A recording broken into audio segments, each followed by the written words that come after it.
Welcome back.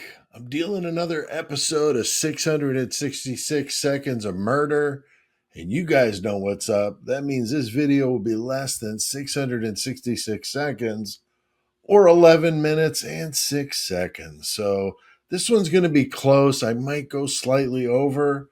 So that means I'm going to be moving at breakneck speed. So make sure you keep up today.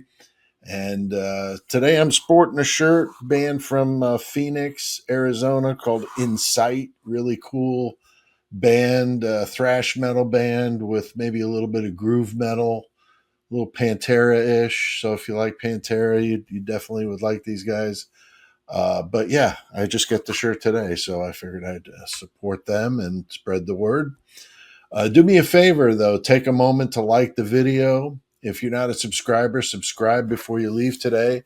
Drop a comment below and let other people know what you thought about it. And all those things are free, and that helps the channel grow. So I appreciate you that do that. It's very important to remember that no one has been found guilty in these crimes. I'm just giving my opinion and speculation. Everything I say is alleged. Now, I'm sure most of you following the case of the Idaho 4 have many, many questions like I do. And I wanted to concentrate this video, though, on Madison, Mogan, or Maddie, as her friends and family called her. Many have speculated that she was the main target that night. And I have my doubts about that, but I certainly can't rule it out.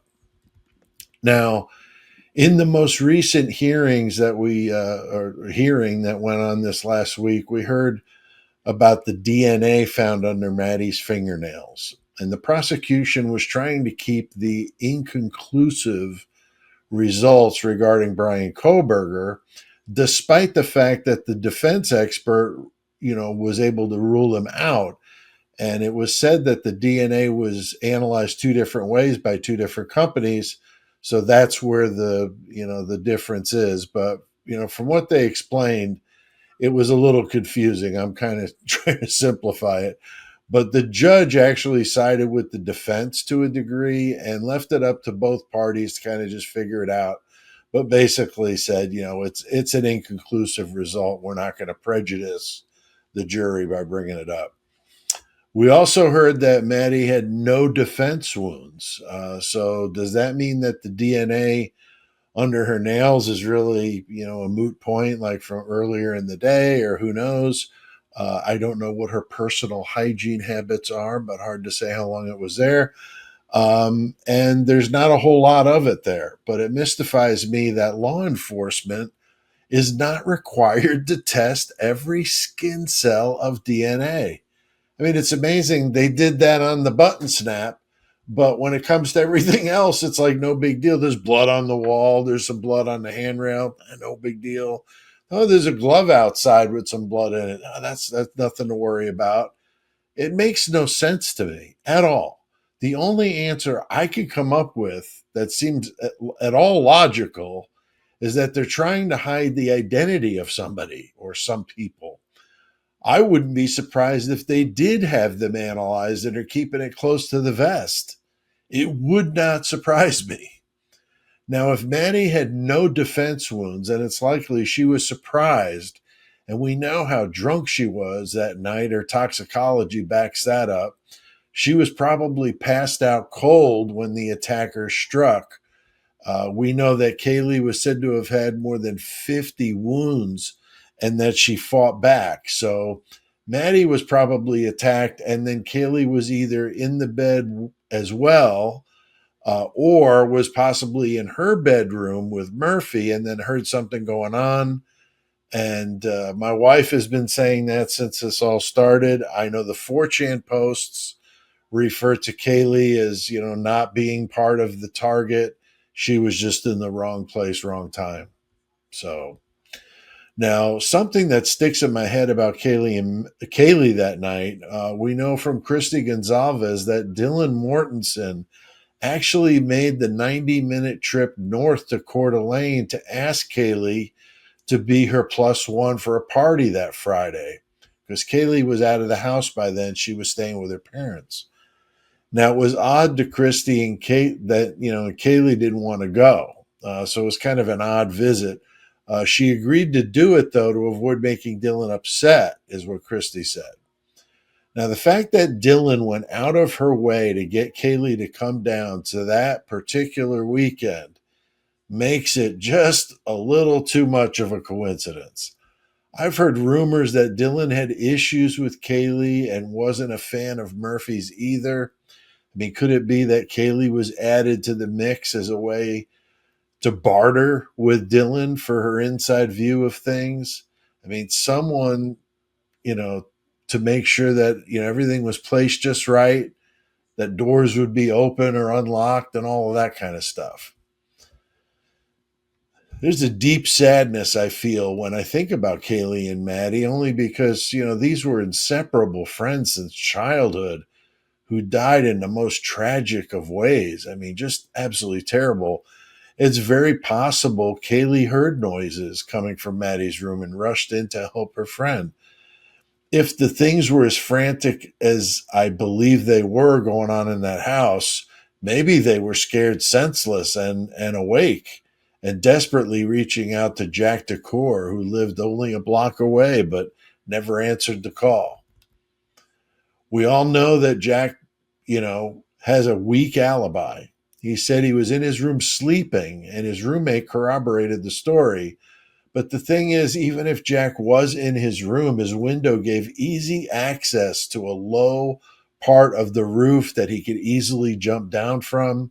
He was incredibly athletic, as we know, probably athletic enough to also hop up on the upper deck at King Road and enter through the sliding glass door off of Kaylee's room. Who knows? Now, I did a video last year on Jake Schreiger. That's Maddie's boyfriend. He was out of town that weekend in Coeur d'Alene. Now, there are some interesting things about him, too. Was part of the Delta Tau Delta fraternity, and they called him Rogaine because he was balding. He was referred to in the 4chan post that way, and the author claimed that Jake would, quote, play the grieving boyfriend, unquote. Now, I'm not sure, if you don't see that, how I see that, but it doesn't sound very good. So is he agreeing to this and was just going to be out of town to not be here when it happened and then play the grieving boyfriend? I mean, playing the grieving boyfriend sounds obviously like you're faking it. So I don't know. It was oddly worded. It's entirely possible, but of course, I'm just speculating here. Now, the theory I've had for over a year is that this crime was a group effort. Just about everyone played a role, whether it was walking the girls to the grub truck or providing them a private drive home, or, I feel it was done almost like a sick fraternity prank gone crazy, or a dark frat ritual that they've been known to take way too far. There's a reason most frats are on the verge of being kicked off college campuses. There's also a reason that they're still there, and it's money. Frats and sororities make up 75% of the donations to the University of Idaho. So what do you think? You do the math. Now, I do find it strange that each one of the female victims were with sororities but had recently left them. I know Kaylee was graduating and moving to Texas for a new job, but what about Maddie and Xana? They were both in the same sorority.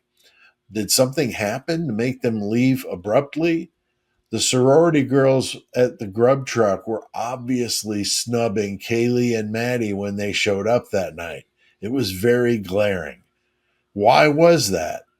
I wonder if it was their way of dealing with the stress of knowing that they were all in on some gruesome plot. It might be difficult to act nice when you know what's in store for the people you're talking to. I know it's dark, but I'm telling you, that's how I see this one. I see this as a very sick group of people. Seriously. I'd love to hear what you guys think about it, so comment below. Let me know what your thoughts are. You can also check out my website, PeteAltieri.com. A lot of you have been doing that. I thank you very much. Just sent out a big batch of books that were ordered, and so you guys will be getting your orders soon. I have short story collections. I got novels. My last novel, Deeper Than Dead, um, I've got it in two versions, and one of them's actually sold out. So I've got to reorder some. So you guys have been just gobbling them up. So I appreciate it. And again, that's PeteAltieri.com. Big thanks to the members of the Hornside Club. You guys are amazing. I appreciate all of you, though, that follow the channel. Without you, this would just not be possible. Don't forget to hit that like button, subscribe if you're not already, and drop a comment. And I'll see you next time.